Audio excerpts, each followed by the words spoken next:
Avec nous, députée européenne Renaissance. Je vous laisse entre les mains, Ilana, de Christophe Barbier. Eh bien bonjour et bienvenue. Nous étions en train de commenter cette censure partielle par le Conseil constitutionnel. Ce matin, Laurent Wauquiez dit « c'est une comédie de l'impuissance, un coup d'état de droit ». Que lui répondez-vous à Laurent Wauquiez ?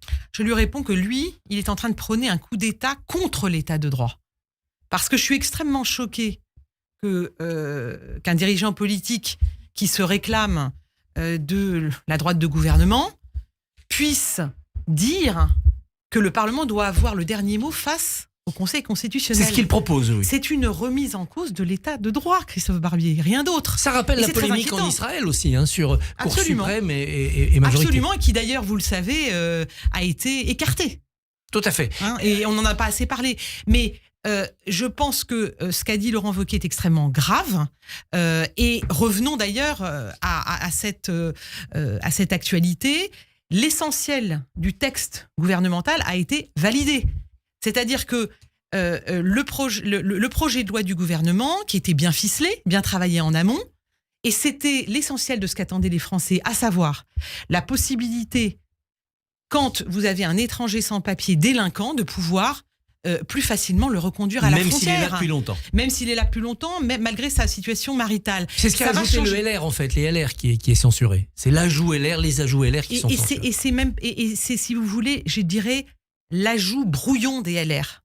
Vous vous souvenez que les partis d'opposition ont refusé un vrai débat à l'Assemblée nationale, constructif, conforme à notre Constitution, à savoir des textes qui s'améliorent du fait précisément du dialogue pluraliste. Avec la motion de rejet qui a été votée. Une motion de rejet et du coup une tentative de faire passer au forceps un certain nombre de mesures qui étaient mal ficelées, mal travaillées, qui ont été invalidées par le Conseil constitutionnel.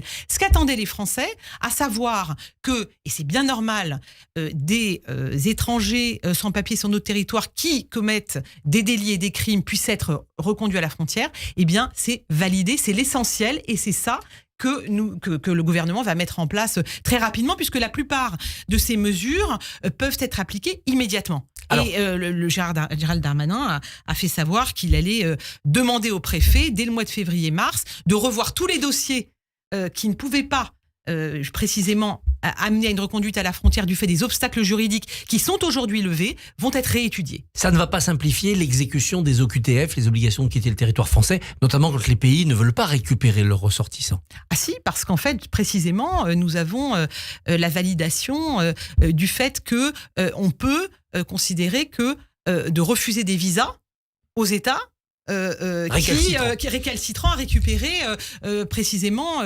les étrangers qui viennent de chez eux. Donc tout au contraire. Et je dirais que c'est un texte de bon sens et d'équilibre, puisque, et dans le fond, c'est la logique du texte. Quand vous avez un étranger qui vient en France et qui commet des délits et des crimes, on comprend bien qu'il n'a pas sa place en France. Quand au contraire, vous avez un étranger qui travaille, qui est intégré et qui en plus s'occupe de missions, ce qu'on appelle les missions en tension, les métiers en tension. Ça, c'est validé. Et ça, si vous voulez, au-delà de la formule métier en tension, c'est des réalités humaines, c'est s'occuper de nos aînés. C'est de s'occuper des services aussi, des services dans lesquels, par exemple, la restauration, où nous avons de vrais problèmes de carence. Donc, c'est bien logique que dans ce cas-là, il puisse y avoir des régularisations, parce qu'il n'y a pas meilleur signe d'intégration que le travail, et le travail dans des secteurs où la France a de vrais besoins. Sur une partie des thèmes censurés, je pense au regroupement familial, au séjour irrégulier, l'opinion veut quand même une politique dure. Est-ce que cette censure ne va pas faire le jeu du Rassemblement national, qui dit, voilà, vous avez compris la solution, faut nous mettre au pouvoir pour avoir un vrai changement? Écoutez, l'essentiel du texte, et on verra les résultats dans les mois qui viennent, est validé. Et si la réponse, aussi bien du Rassemblement national que de la droite, très à droite, comme Laurent Wauquiez, c'est de ne plus respecter la Constitution, je crois que les Français vont réfléchir à deux fois avant de donner leur voix à de tels partis. Je pense que là, on est dans une voie dangereuse parce qu'elle est antidémocratique et anti-républicaine. Alors l'autre sujet d'actualité, c'est la colère des agriculteurs qui s'étend et se durcit en France, mais aussi en Europe. Ils ne veulent plus du pacte vert, des normes européennes environnementales. Alors Gabriel Attal, le Premier ministre, doit parler aujourd'hui. Est-ce qu'il faut céder sur de nombreux points ?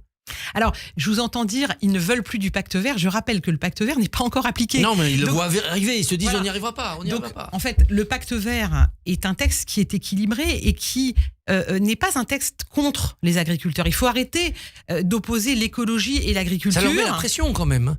La diminution rapide des pesticides, ils nous disent on n'a pas de produits de substitution, on n'y arrivera pas.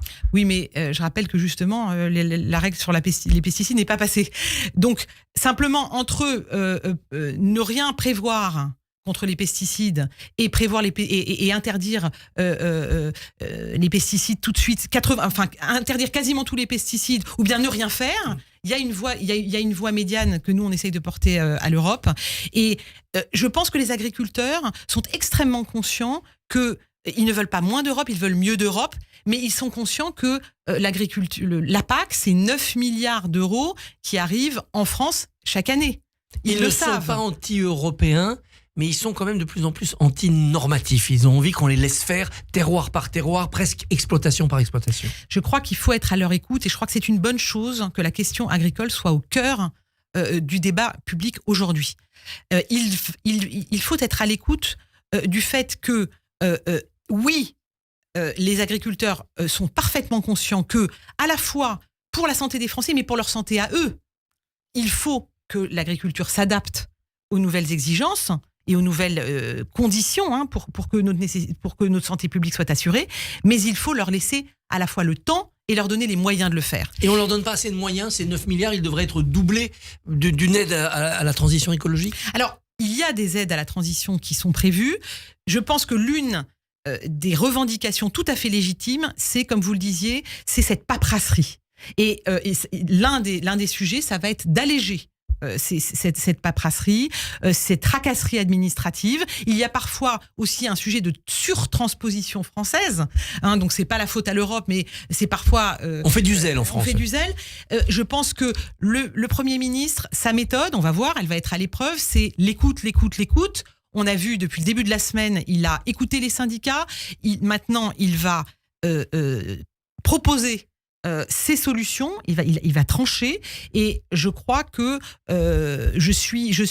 on a eu quand même un assez bon écho de la part des syndicats et de ses interlocuteurs. Il a été sur le terrain, donc moi j'ai bon espoir en fait que notre Premier ministre et sa méthode d'écoute portent ses fruits.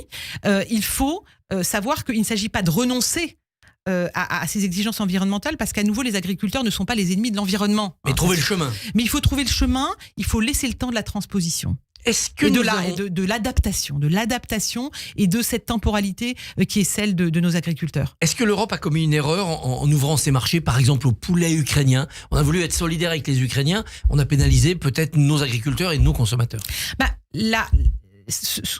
La situation en Ukraine, c'est un élément justement de contexte qui va peut-être conduire le Premier ministre à réfléchir le timing autrement, à laisser peut-être plus de temps à nos agriculteurs français pour un certain nombre d'exigences qui sont attendues d'eux. Donc je pense que oui, ça fait partie des choses dont il faut tenir compte.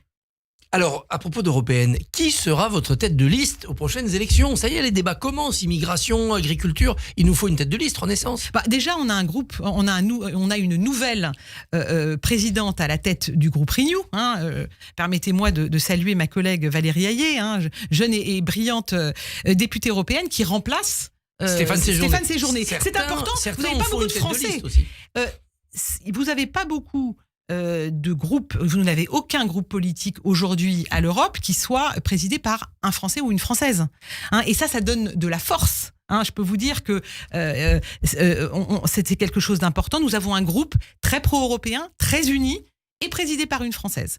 Donc ça, c'est quelque chose d'important pour la liste, pour l'action, parce qu'en fait, au-delà de la liste, c'est notre pouvoir d'agir au niveau européen. Alors maintenant, il y a un temps législatif. Moi, je trouve qu'il n'y a rien de plus urgent que d'aller jusqu'au bout de notre mandat. On a été très actifs. La France est de retour en Europe, notamment à travers notre travail. Donc, on va aller jusqu'au bout. On aura l'occasion d'en parler. On est toujours au travail. Donc, il y a un temps législatif. On a des fourmis dans les pieds, je vous cache pas. On a envie de parler d'Europe aux Français. On n'en parle pas assez. Donc, oui, nous avons hâte d'être en campagne. Mais il y a un temps pour tout. Donc, ça va venir. Vous souhaitez plus de contrôle sur les fonds européens qui ont été transmis à l'autorité palestinienne. Est-ce que selon vous, ces fonds ont été utilisés pour creuser des tunnels et armer des terroristes?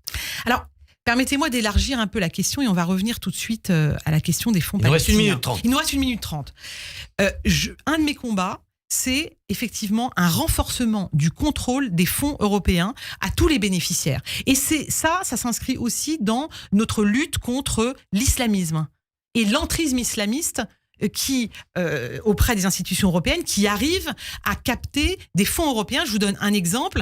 Il y a quelques mois, nous avons réussi à retirer des fonds qui avaient été donnés à une association turque qui s'est avérée être pro-islamiste et même de s'être félicité des attentats au Bataclan. Vous imaginez un petit peu. Donc l'argent a été retiré, mais comment cela a-t-il été possible ? Comment imaginer qu'ils aient pu à recevoir cet argent? Ça veut dire quoi? Ça veut dire qu'il faut que la Commission doit renforcer son contrôle en amont et en aval, et ça demande des moyens. Eh bien, je suis fière d'avoir porté un texte qui vient d'être adopté à une large majorité pour demander un renforcement. Et ce renforcement, il aura aussi un effet sur les agences comme l'UNRWA.